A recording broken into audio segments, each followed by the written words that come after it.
So, Tobias, we have to do the student cam. So, what should we make ours about? We're already in the Tesla. Let's do it on green energy.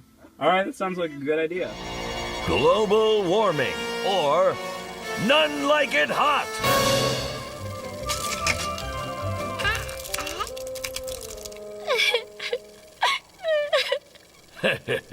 You're probably wondering why your ice cream went away. Well, Susie, the culprit isn't foreigners, it's global warming. Global wobble? Yeah. Meet Mr. Sunbeam. He comes all the way from the sun to visit Earth. Hello, Earth. Just popping in to brighten your day. La la la la la la la. And now I'll be on my way. Not so fast, Sunbeam. We're greenhouse gases. You ain't going nowhere. Oh! Ah! Oh! Ah! Oh! Oh, God, it hurts! Pretty soon, Earth is chock full of sunbeams. They're rotting corpses heating our atmosphere. How do we get rid of the greenhouse gases? Fortunately, our handsomest politicians came up with a cheap, last-minute way to combat global warming. Ever since 2063, we simply drop a giant ice cube into the ocean every now and then. Just like Daddy puts in his drink every morning. And then he gets mad. Of course, since the greenhouse gases are still building up, it takes more and more ice each time. Thus, solving the problem once and for all. But Once and for all! What was all they really could have done? Over the past 10 years, the budget for natural resources and the environment has declined 4.7%, from $38.9 billion to $37 billion.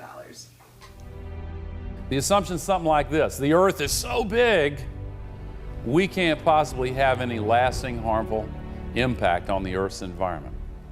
And maybe that was true at one time, but it's not anymore. The most vulnerable part of the Earth's ecological system is the atmosphere. My friend, the late Carl Sagan, used to say, if you had a big globe with a coat of varnish on it, the thickness of that varnish relative to that globe is pretty much the same as the thickness of the Earth's atmosphere compared to the Earth itself. And it's thin enough that we are capable of changing its composition. That brings up the basic science of global warming. Sun's radiation comes in the form of light waves, and that heats up the Earth, and then some of the radiation that is absorbed and warms the Earth is re-radiated back into space in the form of infrared radiation. And some of the outgoing infrared radiation is trapped by this layer of atmosphere and held inside the atmosphere. And that's a good thing because it keeps the temperature of the Earth within certain boundaries, keeps it relatively constant and livable. But the problem is this thin layer of atmosphere is being thickened by all of the global warming pollution that's being put up there.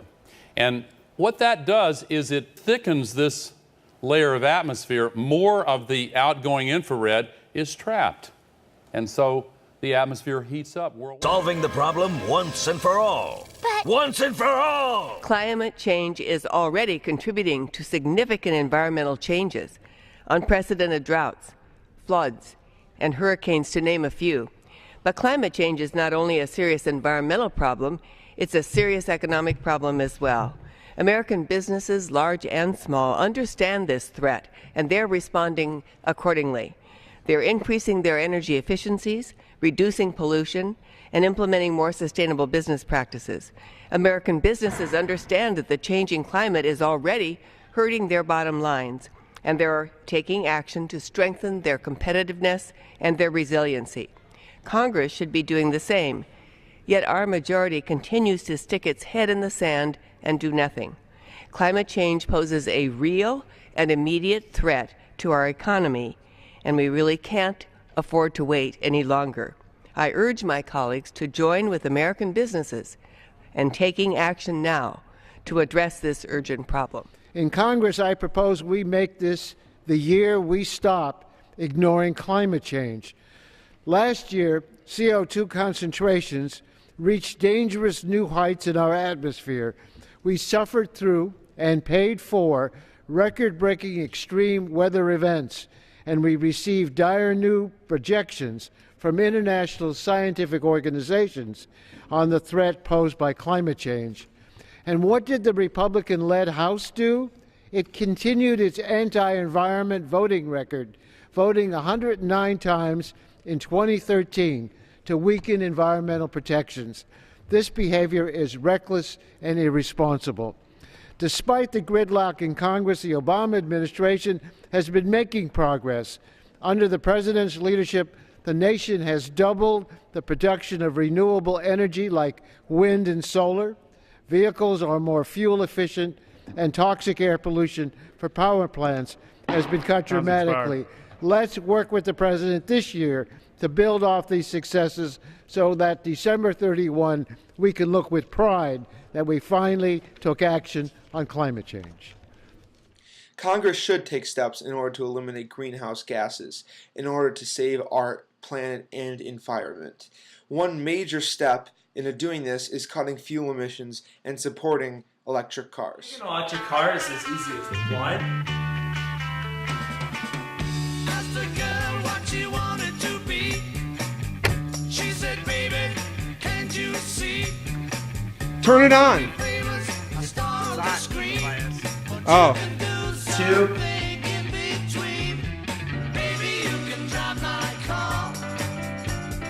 Yes, I'm gonna be a star. Baby, you can drive my car. And baby, I love you. I told that girl that my prospects were good. 3. It's understood. Working for people.